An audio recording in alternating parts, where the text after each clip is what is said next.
Hello and welcome to another Albion Online Dev Talk. Today I want to talk about the Roads of Avalon, an exciting new feature coming to Albion with the next content update. The Roads of Avalon allow players to travel to distant places in Albion, explore an entirely new environment with new ways of finding resources and treasures, and even allow players to live within this new environment, far away from the politics and the warfare of the Outlands. They are ideally suited to small group gameplay since they have unique mechanics which limit the number of players that can effectively enter the roads at the same time.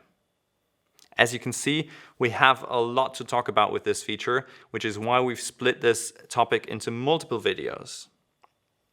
In today's video, we'll talk about the basics of how to find the Roads of Avalon and how to use them to get around the world of Albion. To enter the roads, you'll have to find a gateway to Avalon. These mystical passageways have a limited capacity for how many players they can pass through in each direction, and once used, will need some time to recharge before additional players can pass. Gateways can come in different sizes with different capacities. The smallest will only let 2 players pass before its capacity is depleted, while the largest ones will allow small to medium-sized groups to pass. The gateways also have a limited lifetime, so be sure to check the remaining lifetime if you plan to return to where you started. Once you enter a gateway, you'll find yourself in the ancient kingdom of Avalon, more specifically on its fortified road network. These ancient structures were erected eons ago by the Avalonians, and with their return and the reshaping of the world, they have begun to reactivate the machinery and the magic that opens gateways between different sections of the roads and the mainland of Albion. The physical roads themselves connect different possible gateway positions, and they are kept free of creatures and enemy by Avalonian magic.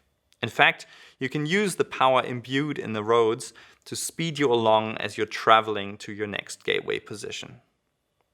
Each gateway connects either to the Outlands, the Royal Continent, or a different section of the Roads of Avalon.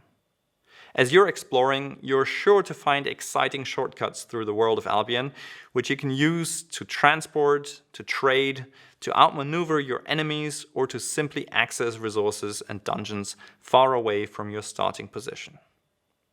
Remember to keep track of the remaining lifetime of each gateway as you pass through, because the Roads of Avalon are constantly shifting, and each gateway may soon disappear forever, only to reopen to a different location in Albion.